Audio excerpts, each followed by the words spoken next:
देख रहे हैं न्यूज़ 7 हिंदी, राष्ट्र प्रथम। न्यूज़ 7 हिंदी में आप सभी का स्वागत है। मैं हूं मधुमिता। रुक करते हैं बड़ी खबरों की ओर। पहली खबर हमीरपुर जनपद से है, जहां जिला अस्पताल से इंसानियत को शर्मसार कर देने वाला मामला सामने आया है। यहां सड़क हादसे में घायल युवक को इलाज के लिए अस्पताल लाया गया था, लेकिन इलाज की जगह उसके साथ मारपीट शुरू हो गई। बताया जा रहा है कि हादसे में एक किशोर की मौत के बाद गुस्साए परिजन ओटी तक पहुंच गए और घायल युवक की पिटाई कर दी। ओटी के अंदर हुई इस घटना का वीडियो अब सोशल मीडिया पर तेजी से वायरल हो रहा है। घटना के बाद अस्पताल की सुरक्षा व्यवस्था पर बड़े सवाल खड़े हो गए हैं। फिलहाल पुलिस और अस्पताल प्रशासन मामले की जांच में जुटे हैं।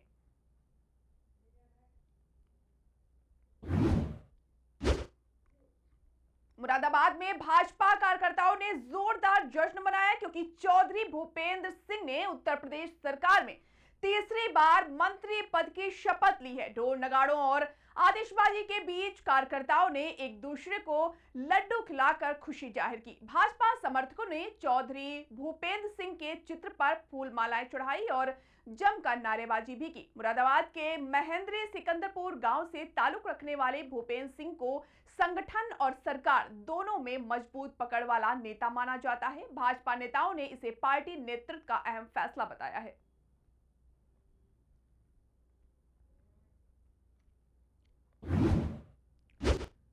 लखनऊ के एक निजी अस्पताल में एसोसिएशन बोरिंग टेक्नीशियन लघु सिंचाई विभाग उत्तर प्रदेश का द्विवर्षीय महाधिवेशन और चुनाव संपन्न हुआ। कार्यक्रम में विभाग के बड़े संख्या में कर्मचारी और पदाधिकारी शामिल हुए।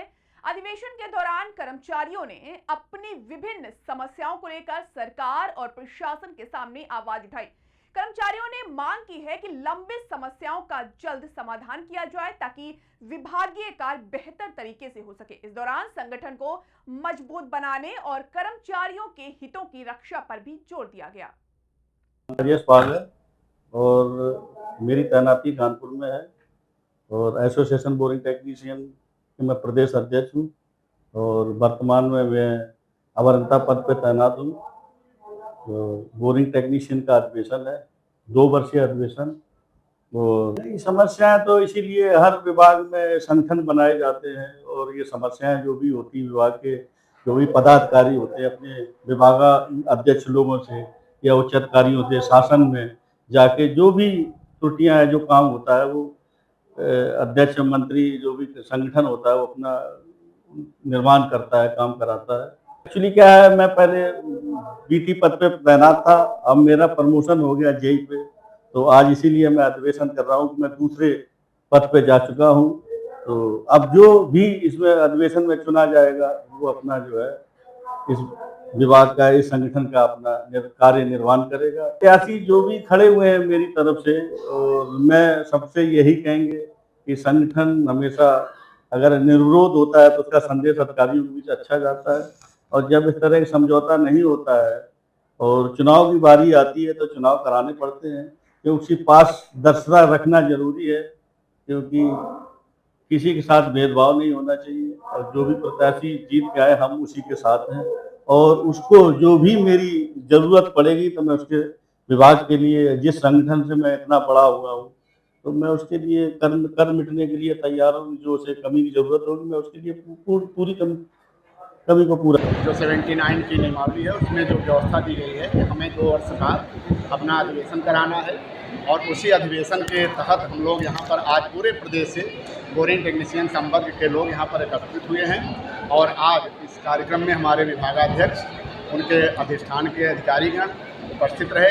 ये हमारे लिए गौरव की बात है। और कार्यकारिणी का निर्वाचन होगा और नई कार्यकारिणी जब आएगी तो अपने स्तर से आगे की रणनीति तैयार करके आगे कार्यक्रम हमारे लिए यहाँ पर बोरिंग टेक्नीशियन संवर्ग से अवर अभियंता के पद पर पदोन्नति का कोटा बहुत ही कम है, जिस पे हम लोग मांग करते रहे हैं कि 49% 49% पदोन्नति कराई जाए। हमारे यहाँ उथली बोरिंग, मध्यम गहरी बोरिंग और तमाम चेक डैम, तालाब के काम होते हैं, उसमें बोरिंग टेक्नीशियन की भूमिका नगण्य होती है। और यह तकनीकी संवर्ग का सबसे बेसिक लेवल का वर्कर होता है, जो तकनीकी भी होता है। उसके लिए भी ये मांग के यहाँ हर कामों में हम लोगों की उपयोगिता वहाँ पर ली जाए और हमारा पदोन्नति भी होती है हमारे अभियंता के रूप में, तो मेरा अनुभव भी बढ़ेगा, मेरा ज्ञान भी बढ़ेगा और विभाग का इससे बहुत ही सहयोग भी मिलेगा और विभाग का सम्मान भी बढ़ेगा।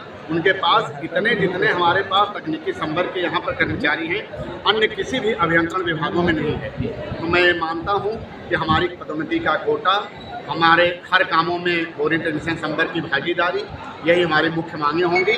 और अभी जो हमें राज्य कर्मचारी सहयोग परिषद के तहत जो संबद्धकरण किया गया है, उसमें हमारे 4 के बाद जो साथी आए हैं, उनके अभी पुराने पेंशन की मांग में जो हमारी मांग है वो भी हमारी शामिल रहेगी और उस कार्यक्रमों में भी हम बढ़ चढ़ करके पूरे संवर्ग के साथ हिस्सा लेंगे।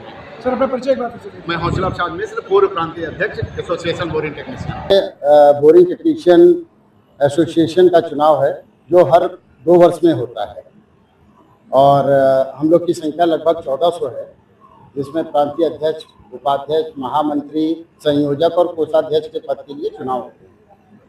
और आज ये अधिवेशन हमारे यहाँ जो हो रहा है, इसमें सभी प्रत्याशी दमखम से अपना चुनाव लड़ रहे हैं और हम लोग के कुछ मुद्दे हैं जो कई सालों से लंबित हैं।